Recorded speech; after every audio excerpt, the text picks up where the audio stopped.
Hello everybody, this is Master Trainer Margaret here, and today's Tuesday T-Tapp tip is for lawnmowers. Now this move is in the second half of total workout. So basic workout plus is the beginning part of total workout, and then all the moves that come after basic workout combined with basic workout make total workout. So lawnmowers is featured in that second half. It's on a bunch of other different workouts as well, but today I'm going to teach you some of the primary principles for this to help you get the most out of this move, because there's a lot of moving parts, as with all of T-Tapp moves. So first, let's go into some tips for setting up. So you want to have that 4-finger stance. You can do a little bit wider if you need to. If any of you are watching this that are pregnant, as you get bigger, sometimes you need to put your feet out a little bit more to compensate. So you're going to have that 4-finger stance. Of course, you're going to always have your knees bent and out towards your little toe.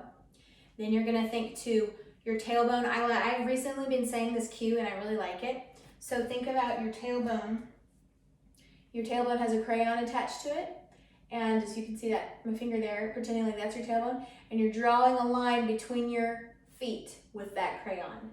Basically, you're trying to not have that exaggerated tilt that a lot of us do. This is the reverse of that. So you're thinking about belly button in and up, and then like a string's pulling it back. That's your set. And you can think press really tall to get the ribs up, because you always want to not, collapse the ribs. You want to really think open and stretch tall.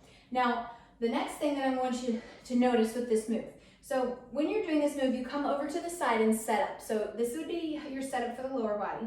Your upper body, your hands are pressing, as with T-Tapp twist. So your hand on top of hand, pressing, and you're thinking press tall. And usually the hand on top is the hand that's twisting away. So if we were getting set up for lawnmowers here, and I went over to the side, I want to have my right hand, if I'm turning to the right, I want to have my right hand on top as I go over to the side. Now, when you're going over to the side in lawnmowers, because this is what it will look like to the front, you'll be going over to the side, the top hand comes up, you shake out the tension in your neck, you're reaching up with that arm, and then you're thinking to reach down and up as you stretch the rib to hip, and then you're coming back square to the side. The thing that you need to know here, depending on your torso, depending on the length between your rib to hip, is how far you will go down. Now, I know if you have total workout, you've seen Teresa, and she goes like all the way down to there. And frankly, we are not all as long torso as she is. So for me, I'm more of a combo with a short torso tendency. So for me, I get rib to hip hitting right about here. That's my point of position for going to the side. Now, depending on your torso length, you may be down a little bit further, or you may even be down past your knee. Even if you just go over to the side and you literally just go down a few inches till you feel that stretch across your obliques, that's what we're going for here. So that's really something that you need to focus on, is don't worry about how far down you're going, worry about how much you are activated in this move. Now let's actually do the move where we go to the side. So the part where you go to the side, so you will pulse 1, pulse 2, and then you'll come over to the side. Now, the most important thing here is to keep your hips as square to the front as possible. If your hips start to follow your upper body as you're turning to the side, you're gonna get 0 activation in this core muscle girdle here that we're trying to target. You're not really gonna get any activation there.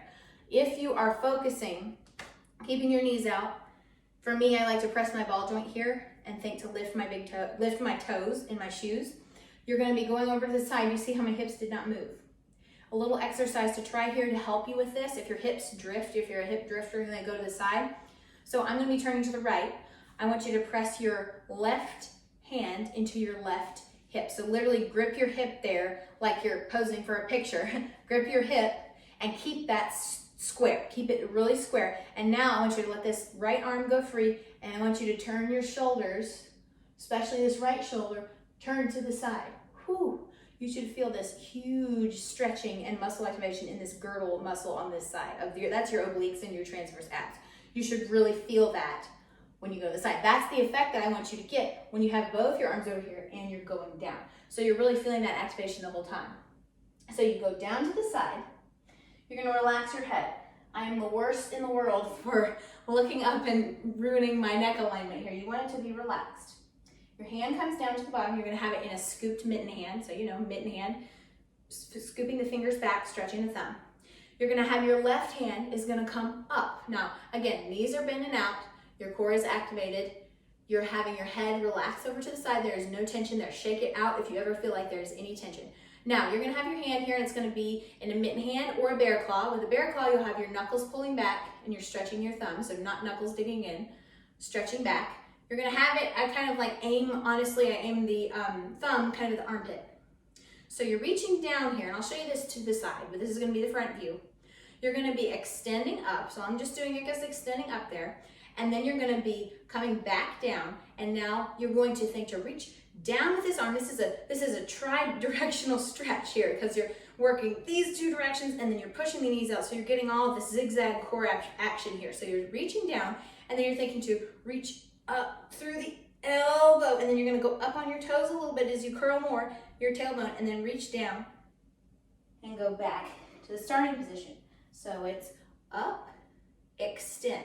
And now right here, you're thinking as if someone was pulling your rib cage right here. They had a hook underneath your rib cage. It's kind of grisly, I know, but think about if somebody has a hook here and they're pulling your rib cage up to the ceiling. That's the effect that you want to feel here when you're reaching down. So you're thinking, reach down.